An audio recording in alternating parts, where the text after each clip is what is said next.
A shipwreck found after 50 years reveals what happened to a missing mariner. The salt-laced wind, a ghost of 50 years, clawed at Elias Vance's face, its bite as sharp as the memory it carried. It was the same wind, he swore, the very same phantom that had screamed across the waves the night the Ariadne went down. Now, at 78, his hands gnarled and his back a roadmap of pain, he stood on the precipice of a cliff overlooking the churning chaos of the North Sea. Below him, a beast of rusted metal, a skeleton long thought, devoured by the depths, had been vomited onto the shore by a storm of biblical fury. The Ariadne. Her name was a curse on his lips. A prayer left unanswered for half a century. The storm had been a monster, a once-in-a-generation tempest that had redrawn the coastline overnight. It had peeled back the ocean like a scab, revealing the wound beneath, and there she was. The ship that had stolen his youth, his friend, and his honor. It lay broken-backed on the newly formed sandbar, a grotesque monument to a night that had never ended for him. From this height, she looked like a child's forgotten toy, ravaged by time and tide. But Elias knew the truth. She was a tomb. He'd felt the shift in the world before the news channels had even caught on. The air had tasted different that morning, heavy with the scent of brine and something else, something ancient and disturbed. The gulls had been silent, their usual raucous cries replaced by an eerie, watchful stillness. It was a silence he hadn't known since he was 28, a silence that had preceded the roar of the wave that had taken everything. He hadn't needed the frantic call from the local maritime museum, or the grainy helicopter footage that was now plastered across every screen. He had known in his bones. The sea had given back its dead. The descent down the makeshift path was treacherous. Each step sent a fresh agony through his arthritic knees, a cruel reminder of the decades that had passed. The path was slick with mud and kelp, the air thick with the stench of decay. It was the smell of the deep, of things that were never meant to see the light of day again.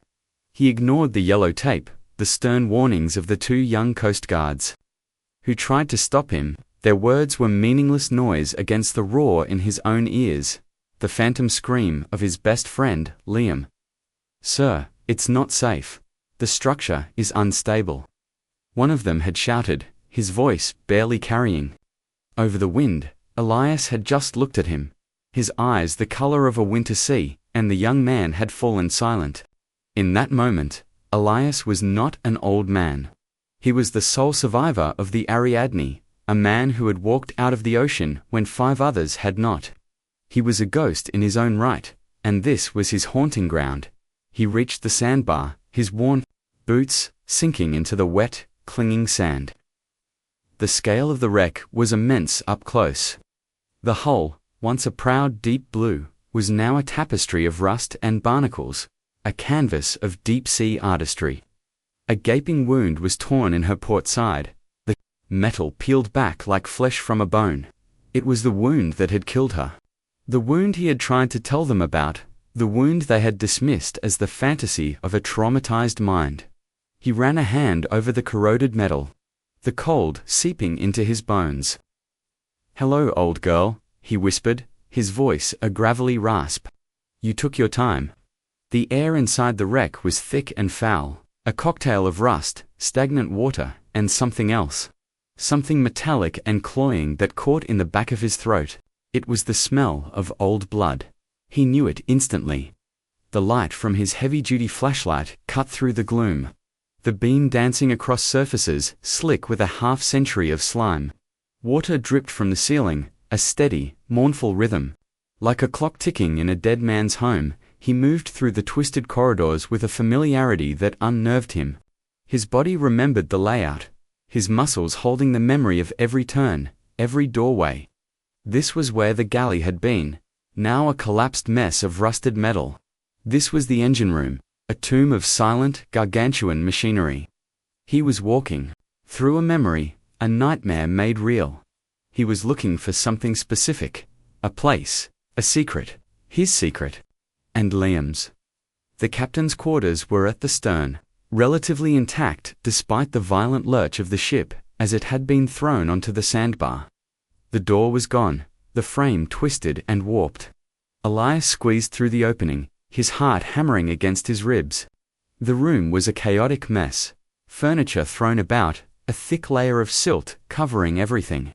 But the small, steel safe, bolted to the floor in the corner of the room, was still there. He had told them about the safe.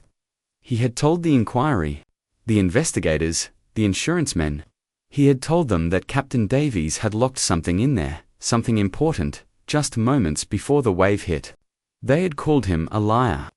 They had said he was confused, that the trauma had muddled his memories. They had painted him as a coward who had abandoned his post, his friend.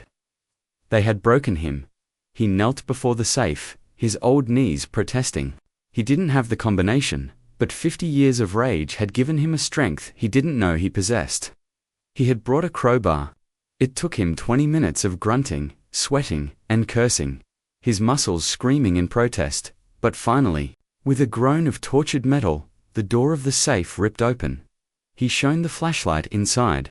The beam illuminated a small leather-bound logbook and a single wax-sealed envelope. His breath hitched. It was just as he had remembered. He reached in, his trembling fingers closing around the envelope. It was still sealed. A noise from behind him made him freeze. It was a soft sound, a squelch of a boot in the silt, but in the oppressive silence of the wreck, it was as loud as a gunshot. He wasn't alone. He spun around, the beam of his flashlight cutting a wild arc through the darkness. It landed on a figure standing in the doorway, a silhouette against the grey light of the dying day. The figure was tall and broad, dressed in the dark, functional gear of a deep-sea diver. The face was obscured by the shadows, but there was an aura of menace about him, a stillness that was predatory. "You shouldn't be here, old man." The voice was deep, resonant, and unnervingly calm. It was a voice that didn't belong in a place of such chaos and decay. "This is my ship," Elias growled, his hand tightening on the crowbar. "Who the hell are you?" The figure took a step into the room, and the light caught his face. It was a face Elias knew, a face he saw in his nightmares. It was older, of course, lined with the years, the hair now a steely grey, but the eyes were the same, cold, calculating, and utterly devoid of mercy. It was Alistair Finch, the owner's son, the man who had been on the docks that night, the man who had watched the Ariadne sail into the storm, a smug, knowing smile on his face. The man who had inherited a shipping empire built on the insurance payout from this very wreck. "Your ship." Finch chuckled, a dry, humorless sound. "I think you'll find it's my property. And so is whatever you just took from that safe." Ilias's blood ran cold. He had thought this was about the past, about clearing his name, about finding peace for Liam, but Finch's presence here now meant something else entirely. This wasn't a ghost from the past. This was a monster that had never left. "What's in the envelope, Elias?" Finch's voice was soft, almost conversational, but it was laced with a threat as sharp as a shard of broken glass. "Something you've been waiting 50 years to find?" "Justice," Elias spat, his voice trembling with a potent mixture of fear and fury. "Something you know nothing about." Finch smiled, a slow, cruel curl of his lips. "Justice is a matter of perspective, and from my perspective, you are a trespasser, a thief, and a loose end. I've spent 50 years making sure the truth of what happened that night stayed at the bottom of the sea. I'm not about to let a sentimental old fool like you bring it all to the surface now." He took another step, and Elias saw the glint of metal in his hand. It wasn't a flashlight. It was a gun, a sleek modern pistol that looked grotesquely out of place in the ancient wreck. "The inquiry cleared you," Elias said, his mind racing. "They said it was an act of God." "An act of God that I helped orchestrate," Finch said, his voice dropping to a conspiratorial whisper. "A faulty hull, a falsified inspection report, an overinsured vessel. It was the perfect storm, in more ways than one. And you, my dear Elias, were the perfect scapegoat. The traumatized survivor with a fanciful story. No one believed you then, and no one will believe you now." The wind howled outside. a mournful chorus to Finch's confession. The wreck groaned around them, the metal groaning under the strain of the tide. It was as if the ship itself was crying out in protest. Liam knew, Elias said, his voice barely a whisper. He knew what you'd done. Finch's smile faltered for a fraction of a second. Liam knew, too much. Just like you, but unlike you, he wasn't lucky enough to get washed ashore. The words hit Elias like a physical blow. He had always known, in the deepest, darkest recesses of his heart, that Liam's death had been no accident. But to hear it confirmed, so casually, so cruelly, by the man responsible, it was a pain. Beyond measure, you killed him, Elias choked out. The words thick with grief and rage. I simply corrected a mistake, Finch said, raising the pistol. And now, I'm going to correct another. The world seemed to slow down. The drip of water, the groan of the ship, the howl of the wind. It all faded into a dull roar. All Elias could see was the dark, empty circle of the gun's muzzle, a portal to the same watery grave that had claimed his friend. He clutched the envelope in his hand, the brittle paper, a fragile shield against the impending violence. This was it, the end of the line. 50 years of waiting, of wondering, of hoping. All to end here, in the belly of the beast that had started it all. But as Finch's finger tightened on the trigger, a new sound pierced the gloom.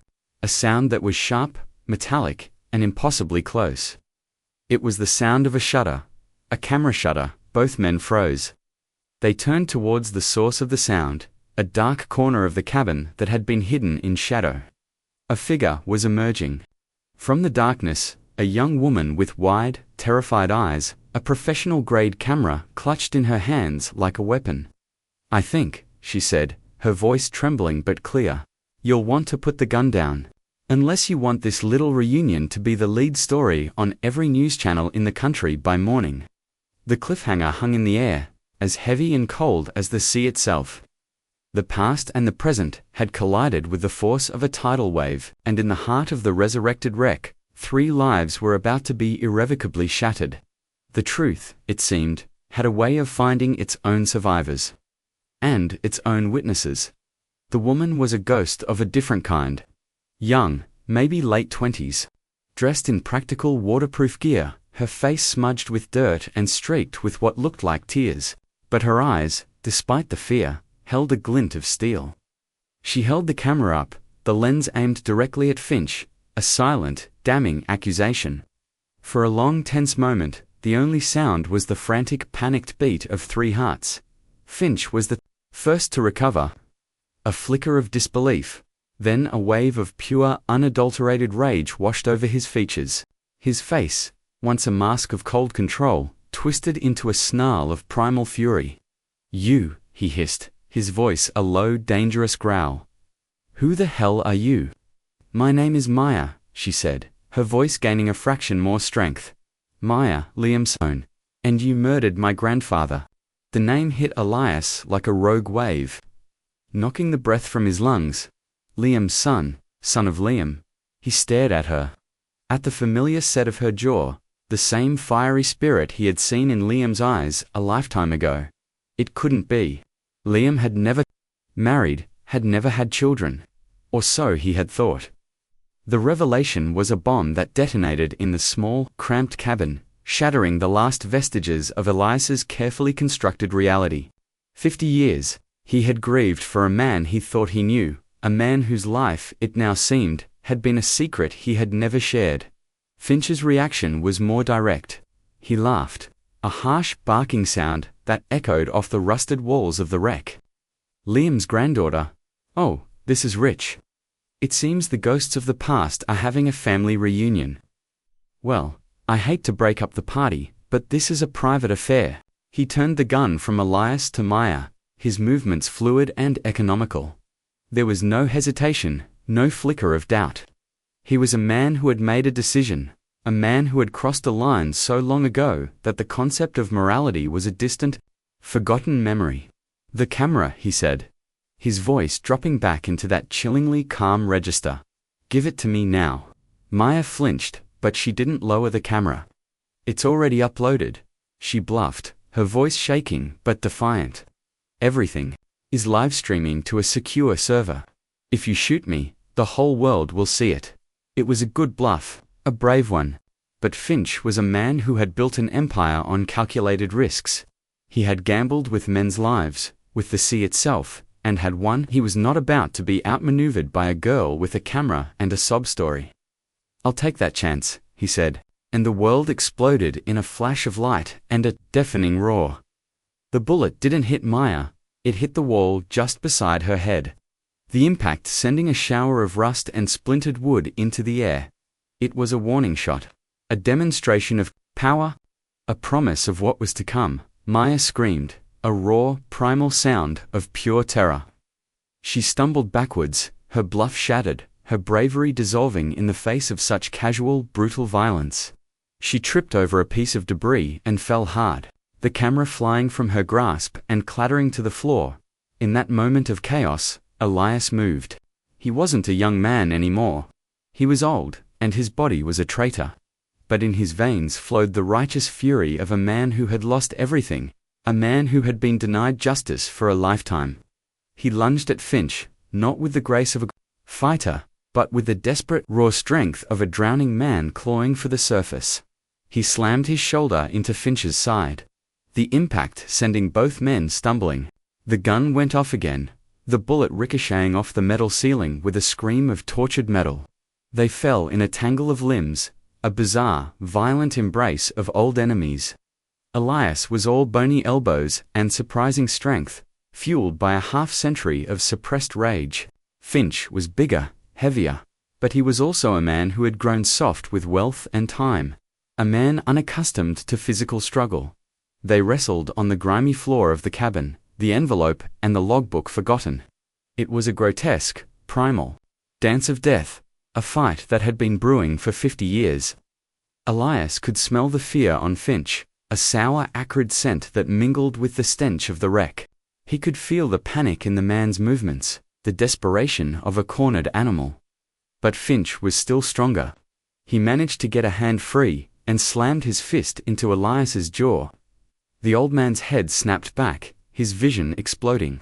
In a shower of white stars, the crowbar, still clutched in his hand, slipped from his grasp. Finch scrambled for the gun, his fingers closing around the grip. He raised it, the barrel pointing directly at Elias's face. Their eyes met, and in that moment, Elias saw something he had never seen in Finch before. Not just cruelty, not just greed, but fear, a deep, abject terror.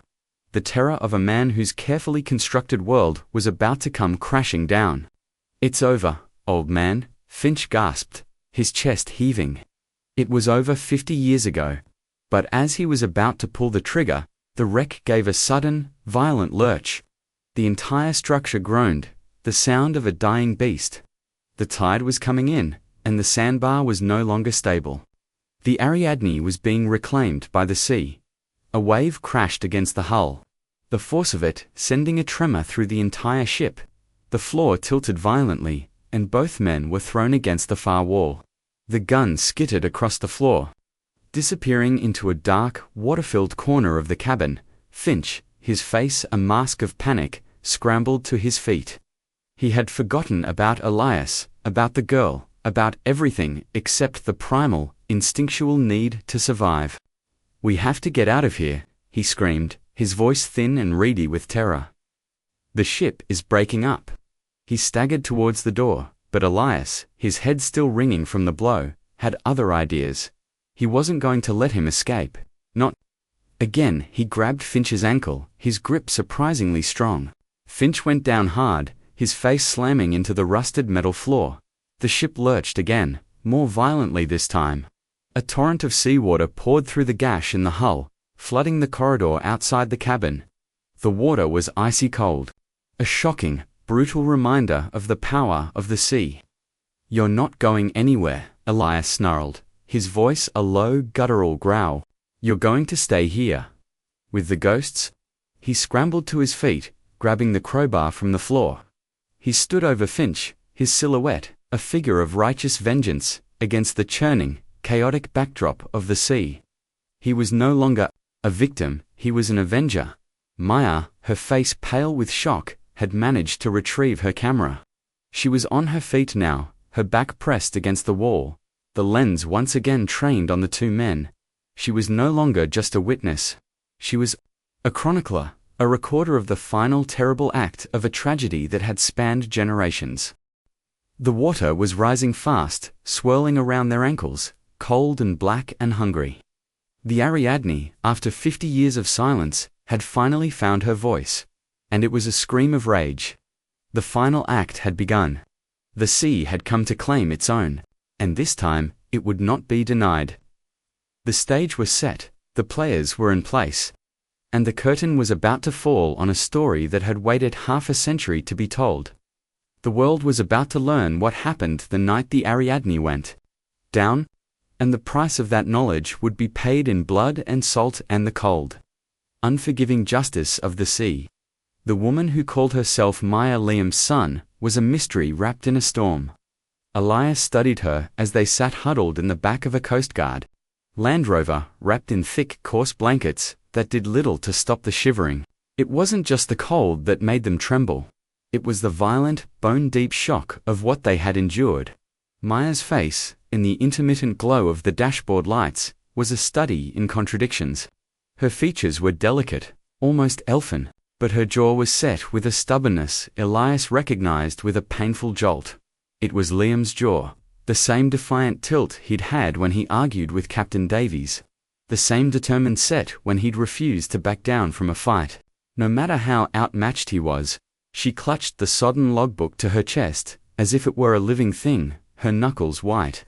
Her camera, miraculously, was slung around her neck, its casing cracked and dripping, but seemingly intact. She hadn't said much since they'd been pulled from the water, her silence a heavy, contemplative thing. Elias knew that silence, it was the silence of trauma, the mind's desperate attempt to piece together a world that had been shattered into a million pieces. He said his name was Liam. She finally whispered, her voice husky. My mother, she never knew her father. My grandmother only ever told her his first name, and that he was a sailor who was lost at sea. She said he was brave and kind, and that he had the sea in his eyes.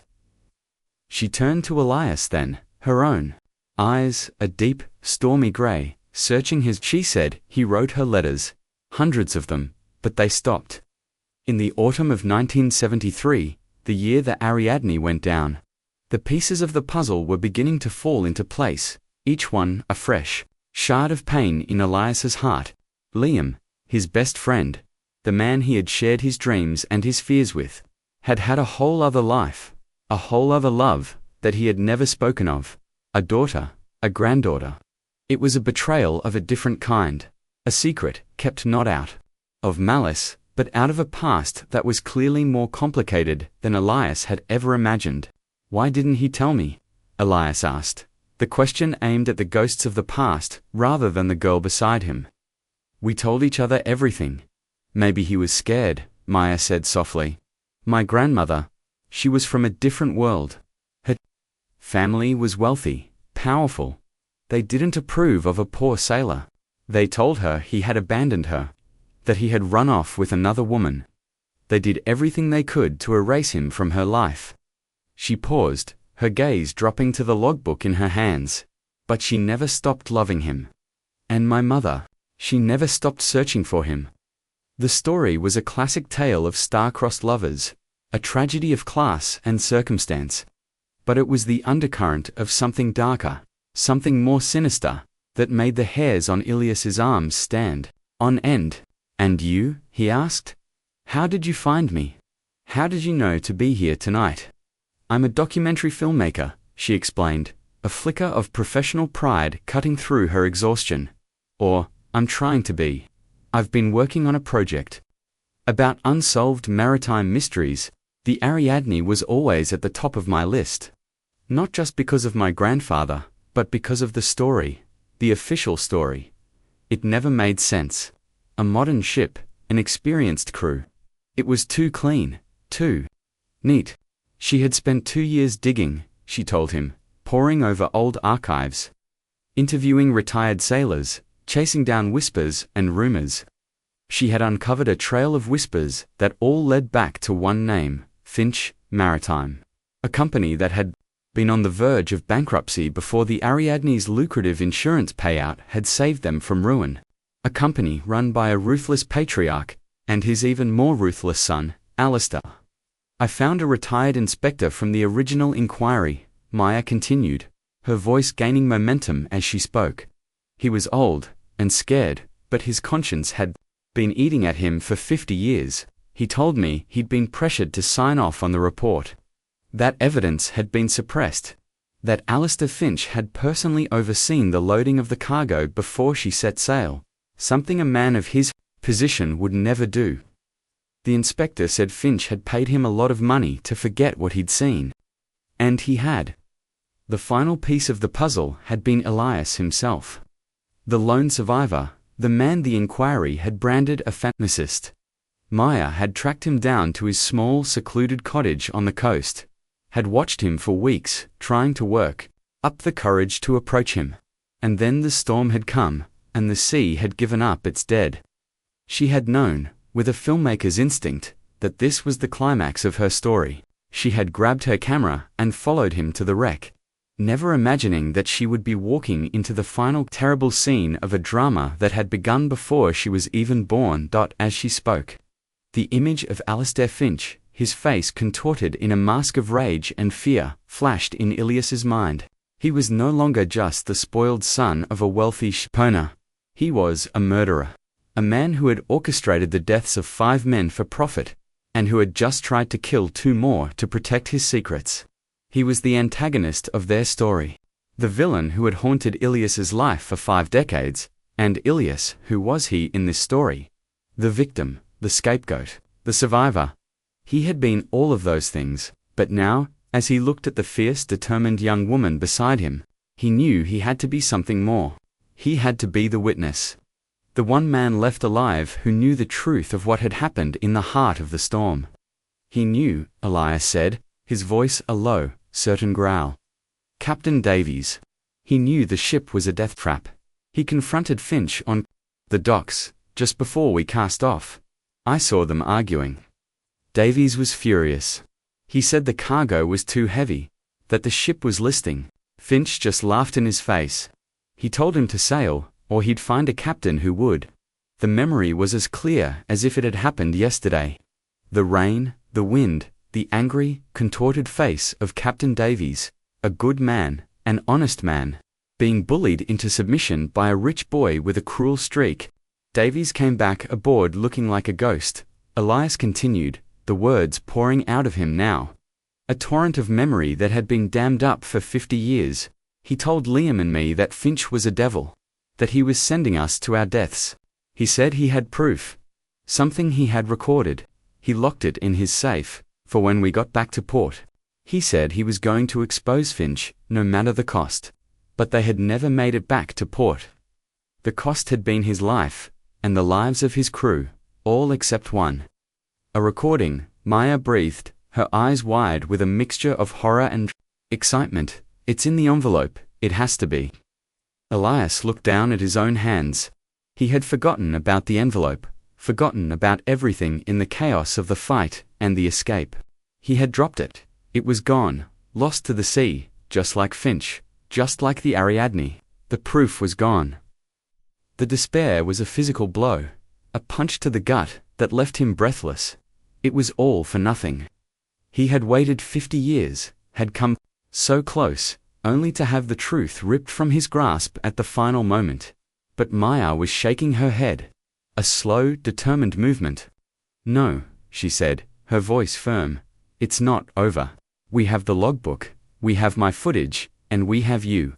We have your testimony. She reached out and put her hand on his arm, her grip surprisingly strong. He didn't win, Elias. Not yet.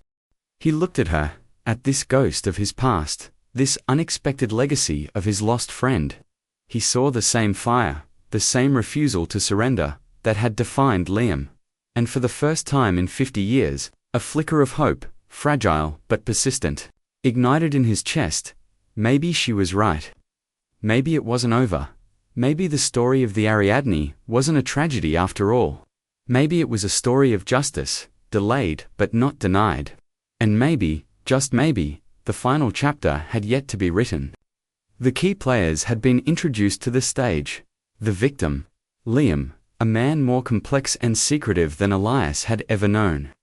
The antagonist, Finch, a monster of greed and cruelty, now consumed by the very sea he had tried to swindle.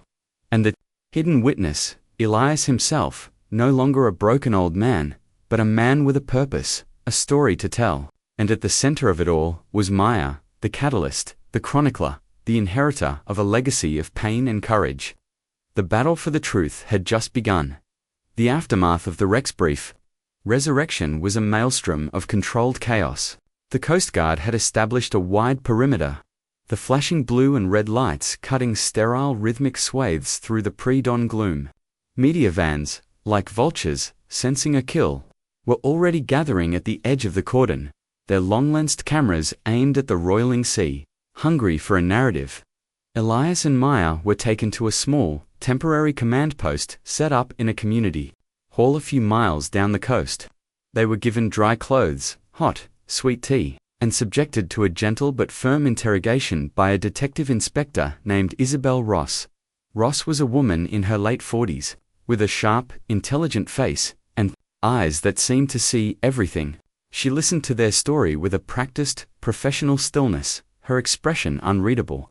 She took possession of the sodden logbook and Maya's damaged camera, sealing them in evidence bags with a reverence that gave Elias a sliver of hope. Alistair Finch has been reported missing by his family, Ross said, her tone carefully neutral. His boat was found adrift, a few miles offshore. They say he was an experienced diver, that he went out last night to survey the storm. Damage? She paused, her gaze resting on Elias. His family are very influential people, Mr. Vance. They have a different version of events. The insinuation was clear. The Finch empire would not go down without a fight. They would paint Elias as a senile, vengeful old man, a fantasist who had become unhinged. They would portray Maya as a fame-hungry opportunist, a liar trying to build a career on the back of a family tragedy. They would twist the narrative, muddy the waters, and use their immense wealth and power to bury the truth. Just as they had done 50 years ago, the injustice of it was a bitter pill to swallow. It began to escalate almost immediately. By the time the sun had risen, the story was already being shaped by the Finch machine. A statement was released, expressing the family's deep concern for their missing patriarch, a beloved philanthropist and pillar of the community. It went on to describe a troubled local man, Elias Vance, who had a long-standing and public obsession with the Finch family and the tragic loss of the Ariadne. The statement hinted at legal action, at restraining orders, at a history of harassment. It was a masterclass in preemptive character assassination. Humiliation followed. Elias was asked to remain in the area, not as a witness, but as a person of interest. He was treated not with the sympathy due a survivor, but with the suspicion reserved for a suspect. The younger officers looked at him with a mixture of pity and contempt. He was the old crackpot from the coast, the man who had been telling the same crazy story for 50 years. He was a local legend, and not in a good way. The betrayal came from a place he had least expected it. The Maritime Museum, the very people who had called him in a state of excitement just the day before, now distanced themselves from him. Their curator, a man Elias had known for years, refused to take his calls. A spokesperson for the museum issued a statement saying that while Mr. Vance was a passionate amateur historian, they could not endorse his unsubstantiated claims. They were protecting their funding, their reputation, their relationship with powerful patrons. Patrons like the Finch family. Maya faced her own crucible. Her footage, her smoking gun, was deemed inadmissible, at least for now. The camera was damaged, the memory card potentially corrupted. It would need to be sent to a specialist lab, a process that could take weeks, if not months. In the meantime, her story was just that, a story. She was a no-name filmmaker with an incredible, unbelievable tale. The industry she was so desperate to break into now viewed her with suspicion. She was a liability, a rogue element. Her fledgling career was being strangled in its crib. The cruelty of the Finch machine was most evident in its treatment of Liam's memory. They began to leak stories to the tabloid press, painting him not as a hero but as a disgruntled employee, a man with a drinking problem, a history of insubordination. They resurrected the old lies, the old innuendos from the original inquiry. They were desecrating his grave, poisoning his memory, all to protect a murderer. For Elias, this was the deepest cut of all. He had lived with the guilt and the grief. For 50 years, his own name tarnished, his own honor questioned. But to see them do the same to Liam, to the friend he had loved like a brother, was more than he could bear. The injustice was a physical thing, a constant, burning rage in his chest. The witness, the retired Inspector Meyer had found, was now unreachable. His family claimed he was in ill health, that he was suffering from dementia, that his memories were unreliable. It was another dead end, another door slammed in their faces. Elias and Meyer found themselves isolated, a two-person army against a corporate Goliath. They were staying in a small run-down bed and breakfast, the only place that would take them. The media were camped outside, a constant, intrusive presence. Every time they stepped out, they were met with a barrage of questions, of flashing cameras, of reporters shouting their names. They were prisoners in their own lives. One evening, as they sat in their drab, soulless room, the weight of it all seemed to crush them. The television was on, the volume low. A news anchor was discussing the ongoing search for Alistair Finch, his voice oozing a false sincerity. A picture of Finch, smiling, benevolent, filled the screen. It was a picture taken at a charity gala, a picture that screamed respectability, power, and wealth. "They're going to get away with it," Elias said, his voice a dead, empty thing. Again, Maya, who had been staring out the window at the rain-swept street, turned to him. Her face was pale, her eyes shadowed with exhaustion, but the fire was still there. "No," she said, her voice a low, fierce whisper. "They're not." She had been quiet for most of the day, lost in her own thoughts, her own grief. She had been mourning a grandfather she had never known, a grandmother who had died of a broken heart, a mother who had spent her life searching for a ghost. But her grief was not a passive thing. It was a fuel, a catalyst. It was forging her sorrow into a weapon. "My mother," she said, her voice thick with emotion. She never gave up. She spent her whole life looking for answers. She wrote letters to everyone. The shipping company, the government, the newspapers. They all ignored her. They told her to move on, to forget, but she couldn't. She knew, in her heart, that there was more to the story. She died last year, Elias. She died without ever knowing the truth. She walked over to her bag, a battered leather satchel that had seen better days. She knelt on the floor and unzipped it. Inside, nestled amongst her clothes and filmmaking equipment, was a small wooden box. She opened it with a reverence that was almost painful to watch. Inside, bundled together with a faded silk ribbon, was a stack of letters. "These are the letters my grandfather wrote to my grandmother," she said, her voice trembling. "They're love letters, but they're more than that. He talks about his life at sea, about the ships, the storms, the men he worked with.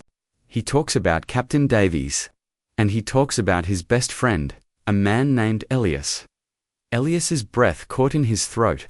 He felt a dizzying sense of vertigo, as if the floor had dropped away from beneath him.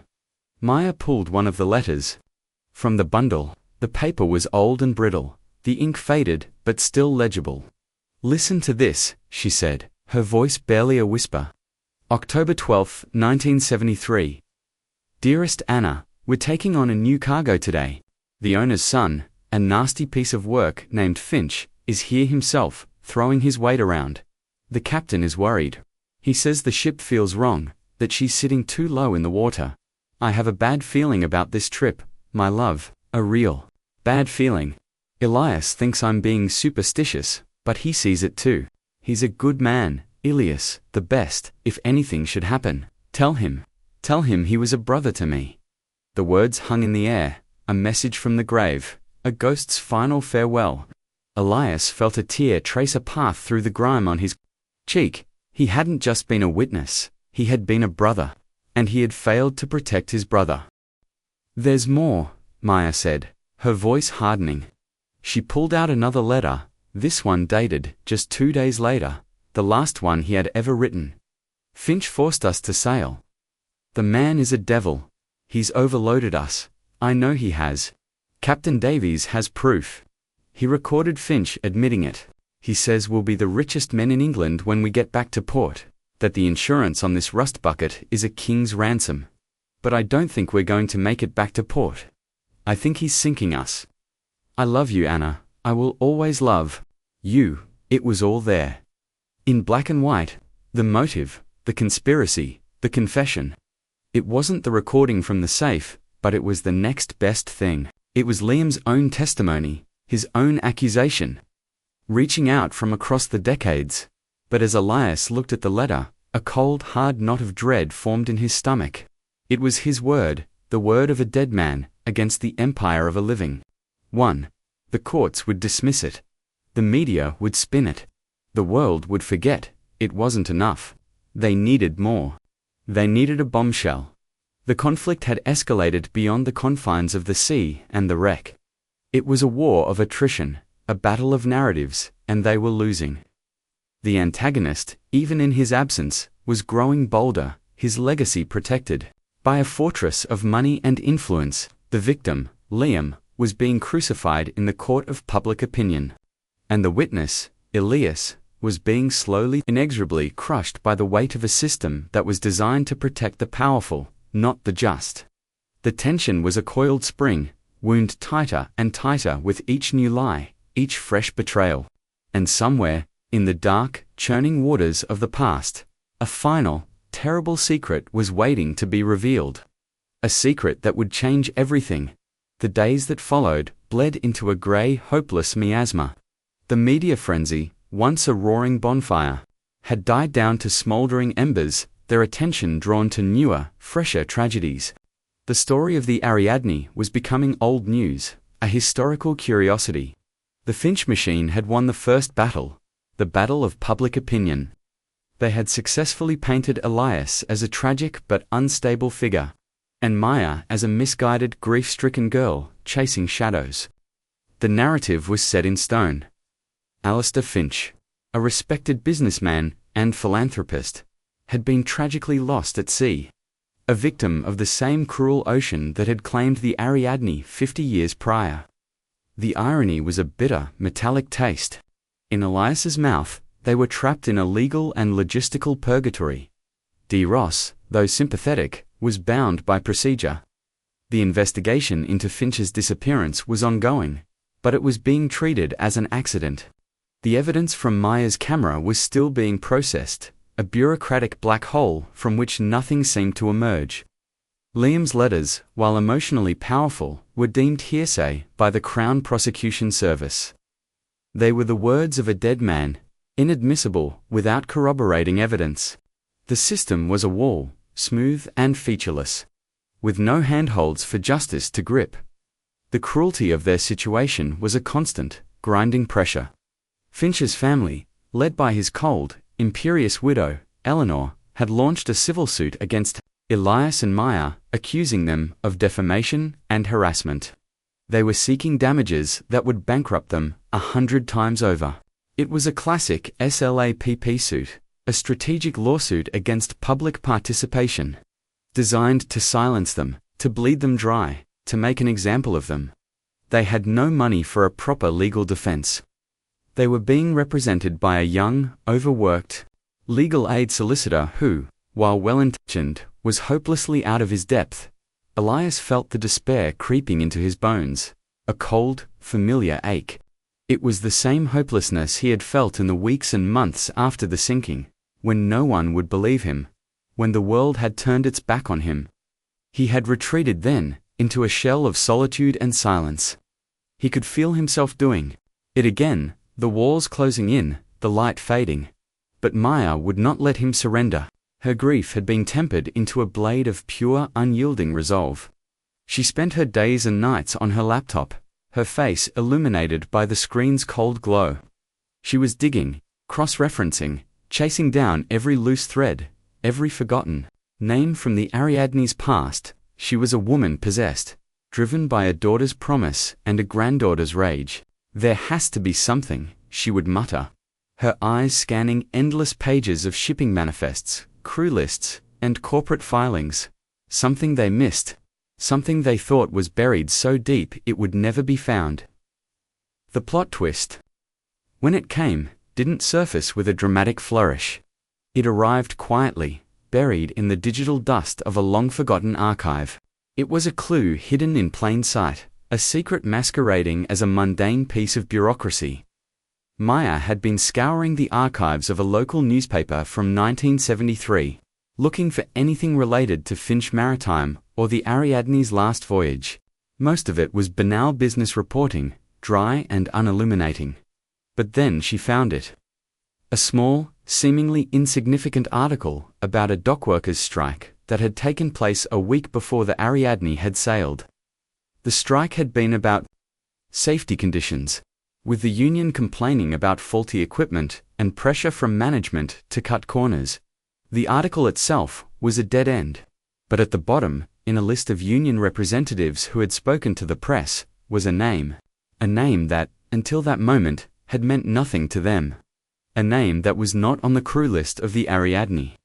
The name was Arthur Penn. "I don't understand," Elias said, peering at the screen. "Who is he?" "I don't know," Maya admitted. "But he was a dock worker. He was there. He must have seen something."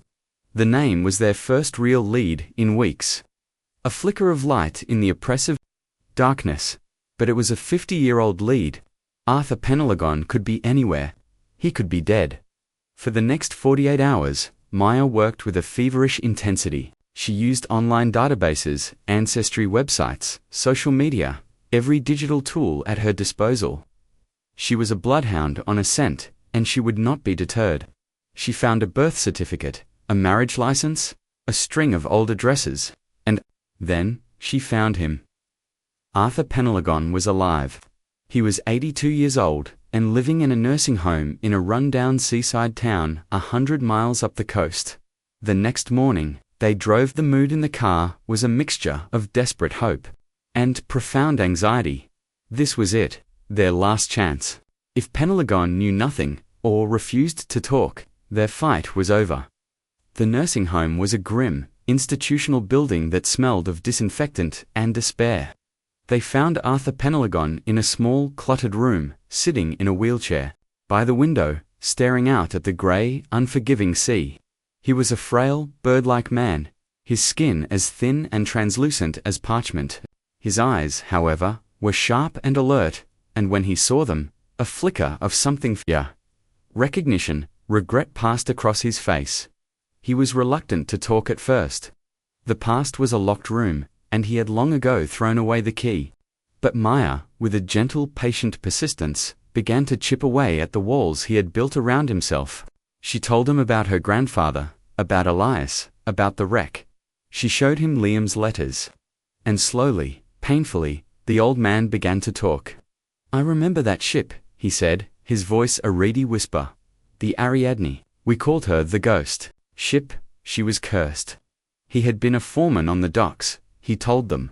He remembered Alistair Finch, the arrogant young boss who treated the workers like dirt. And he remembered the cargo. It wasn't just iron ore, as the manifest had claimed. He had seen what they were loading, late at night, under the personal supervision of Finch himself. It was lead, he said, his eyes wide with the memory. Lead ingots. Far more than the ship was rated for. They were falsifying the documents, declaring it as iron. It was an insurance scam. Everyone knew it. We were too scared to say anything. Finch, ... He was a dangerous man. He had friends in high places. You didn't cross him. This was it, the confirmation, the corroborating evidence they so desperately needed. But then, Arthur Penelgon's story took a darker, more sinister turn. There was another man, he said, his voice dropping even lower. A man who wasn't scared, one of the crew, a young lad. Liam, that was his name. He saw what they were doing. He confronted Finch. I heard them arguing. The lad said he was going to the authorities, that he wouldn't let them sink the ship. Ilias's heart pounded in his chest. This was Liam's bravery, his unshakable sense of right and wrong. What happened? Maya asked, leaning forward, her voice tense. Peneligon's eyes filled with tears. Finch had him taken care of, he whispered, the words choked with a guilt he had carried for 50 years. He had 2 of his thugs take the lad into a warehouse. I heard the shouting. And then, a single, loud bang. Like a gunshot. The room fell silent. The only sound was the ticking of a clock on the wall, each second a hammer blow to Elias's shattered heart. Liam hadn't just been left to die at sea. He had been murdered before the Ariadne had even left the port. The man who had sailed on that ship, the man Elias had laughed with, had shared a final, desperate bottle of whiskey with. As the storm raged, it hadn't been Liam. But that's impossible, Elias stammered, his mind reeling. He was on the ship. I was with him. Peneligon shook his head, a single tear tracing a path down his wrinkled cheek. No, he said. The man on that ship, he looked like him, a little, but it wasn't him.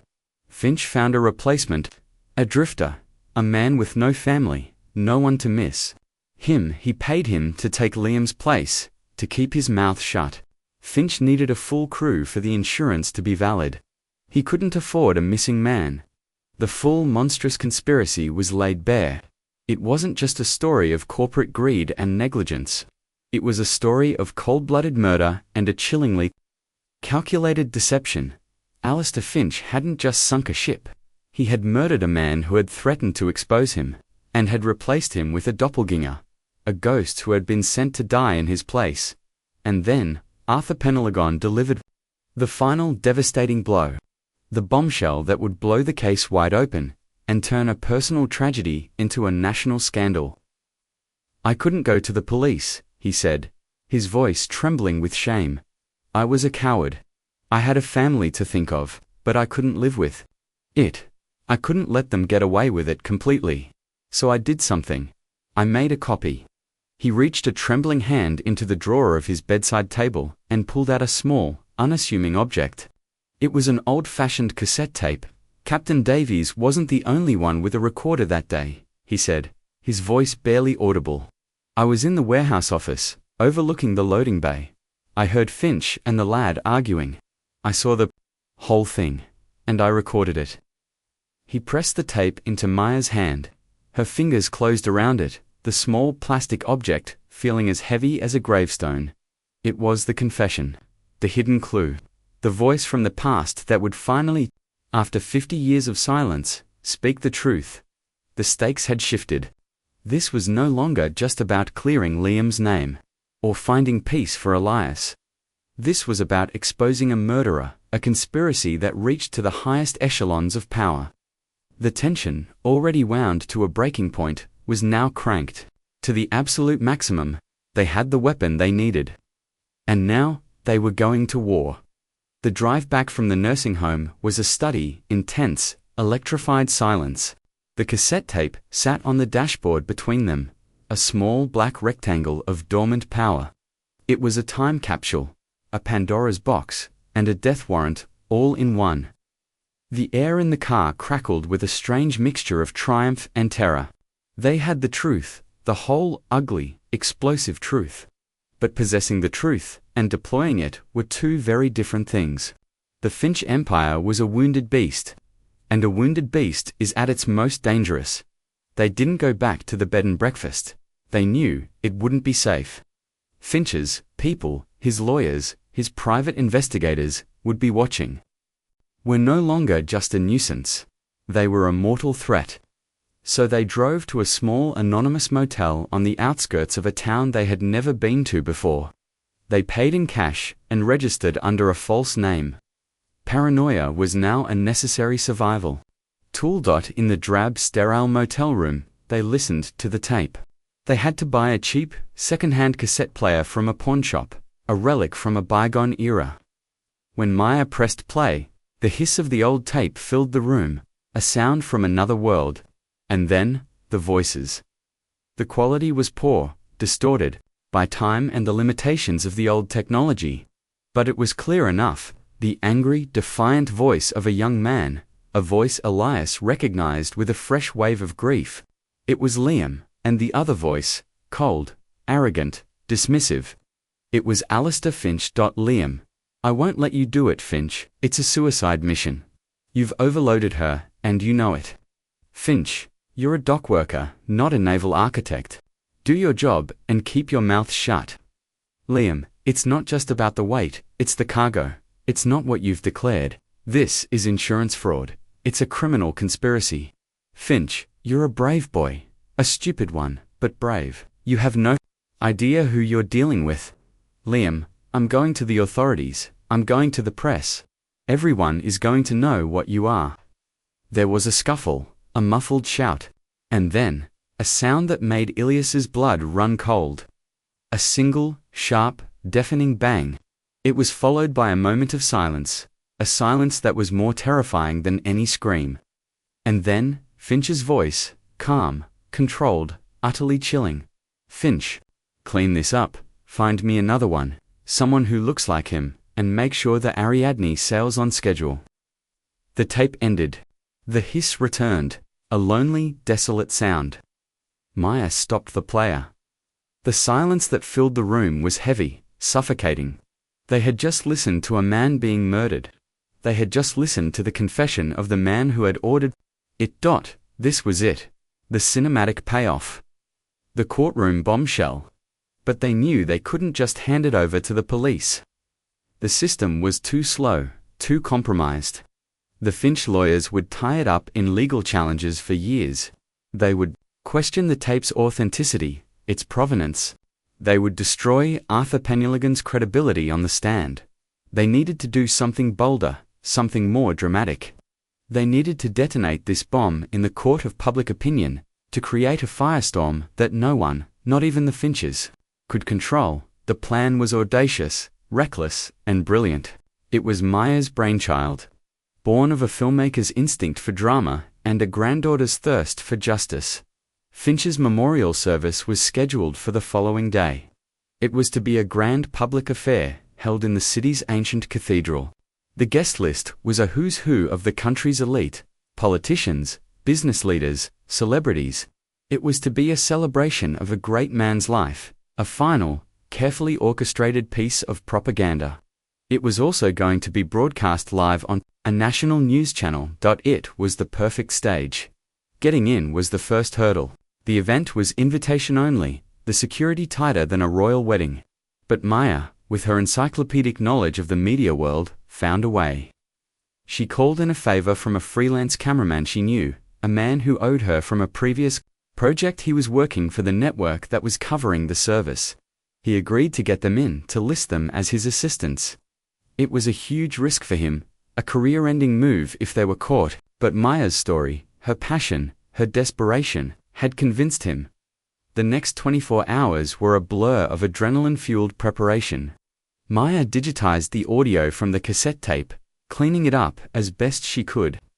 She then edited it into a short, devastating video. She used old photographs of Liam, of the Ariadne, of a young, arrogant Alistair Finch.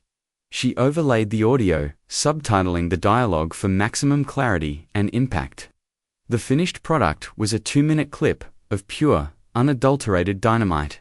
They arrived at the cathedral early the next morning, dressed in sober, respectable clothes, carrying camera equipment. They looked the part. The security guards barely glanced at their fake credentials. They were in. The cathedral was a masterpiece of Gothic architecture, a vast cavernous space that was already filling up with the great and the good, all dressed in black, their faces masks of solemn respectability.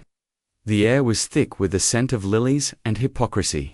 At the front of the cathedral, on a large screen above the altar, a slideshow of photographs depicted Alistair Finch's life. Finch with his smiling family. Finch shaking hands with royalty. Finch christening a ship. It was a hagiography in pictures, a carefully curated lie. Elias felt a surge of nausea. These people, these pillars of society, were here to mourn a monster, a man who had built his empire on the bones of good men like Liam, Maya and Elias, along with their cameraman, accomplice. took up a position on a balcony overlooking the main congregation. It was a perfect vantage point. They had a clear view of the altar, the screen, and the face of Finch's widow, Eleanor, sitting in the front row. A black veil covering her face, a perfect picture of grieving dignity. The service began. A bishop, his voice dripping with gravitas, began his eulogy. His words a river of platitudes about Finch's generosity, his vision, his contribution to the nation. Elias felt a murderous rage building inside him. Now, Maya whispered, her voice tense. There. Accomplice, the cameraman, nodded. He patched Maya's laptop into the network's broadcast feed. It was a simple, elegant hack. The network controllers, sitting in their broadcast van outside, would have no idea what was happening until it was too late. On my mark, Maya said, her hand hovering over the play button on her laptop. The bishop reached the crescendo of his eulogy. And so we say farewell to Alistair Finch, a titan of industry, a loving husband and father, a true giant of our time. His legacy will live on. Forever. Now, Maya said. She hit play. The image of the smiling bishop on the giant screen above the altar suddenly flickered and died. It was replaced by a grainy black and white photograph of a young man with a defiant smile and the sea in his eyes. It was Liam. A gasp went through the congregation. They stared at the screen, confused. Eleanor Finch looked up, her posture stiffening, and then, the audio kicked in. The hiss of the old tape, and then, Liam's voice, young, angry, and full of life, echoing through the sacred space of the cathedral. I won't let you do it, Finch. It's a suicide mission. The shock in the cathedral was palpable, a physical wave of disbelief. The faces of the congregation turned from the screen to Eleanor Finch. Their expressions a mixture of confusion and dawning horror. The video continued, the dialogue playing out, the subtitles, stark and damning against the images of the past. When the sound of the gunshot rang out, a collective scream went through the audience. Several people stood up, pointing at the screen, their faces masks of outrage. And then, the final chilling line from Finch, clean this up. Find me another one.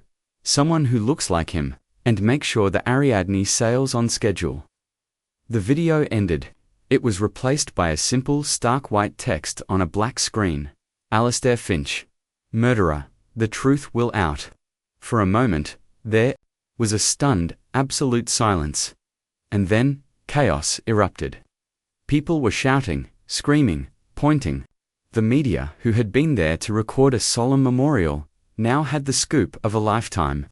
Cameras that had been pointed at the altar now swiveled to capture the pandemonium in the pews.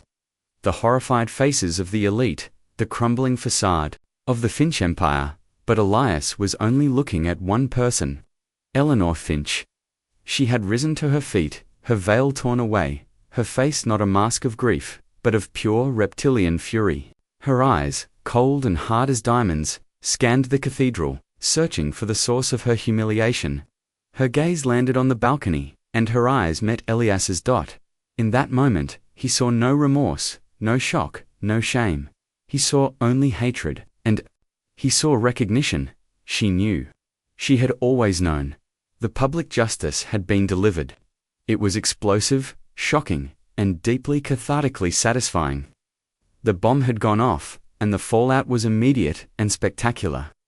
The police, who had been providing security for the event, were now scrambling to control the situation. D.I. Ross, who had been attending the service, was already on her radio. Her face a mask of grim determination. From the balcony, Elias watched the scene unfold.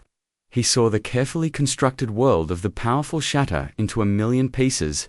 He saw the truth, a truth he had carried alone for 50 years, finally break free. He felt a sense of release so profound it was almost painful.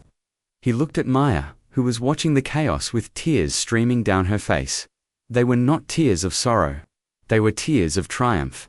The cinematic payoff had been delivered. The ghosts of the Ariadne had finally had their day in court, not a court of law, but a court of public opinion, where the verdict was instant, and the sentence was irrevocable. The scandal had broken the internet, the city, the nation. And in the heart of the storm, an old sailor and a grieving granddaughter had finally found their justice. The aftermath was a whirlwind. A media and legal firestorm that consumed the headlines for weeks. The Cathedral Confession, as the press dubbed it, became an instant, global phenomenon. Maya's 2-minute video was played on a continuous loop on every news channel, dissected on talk shows, and shared millions of times. On social media, the Finch empire, once a symbol of unassailable power, crumbled like a sandcastle against the tide of public outrage. Eleanor Finch and her children were publicly disgraced. Their lives turned into a circus of paparazzi and public condemnation. The company's stock plummeted, and a full-scale criminal investigation was launched, not just into the murder of Liam, but into 50 years of corporate corruption. The Cathedral Confession had given Dee Ross the political and public backing she needed to tear down the walls of silence and complicity that had protected the Finches for so long. For Elias and Maya, the immediate aftermath was a blur of police statements, press conferences, and interviews. They were no longer outcasts, they were heroes. Elias, the forgotten witness, was finally vindicated, his story of 50 years finally believed. Maya, the unknown filmmaker, became a star overnight, lauded for her courage and tenacity. She was offered book deals, movie rights, a documentary series. She had not only found justice for her grandfather, she had found her voice and a platform to tell other stories of the forgotten and the wronged.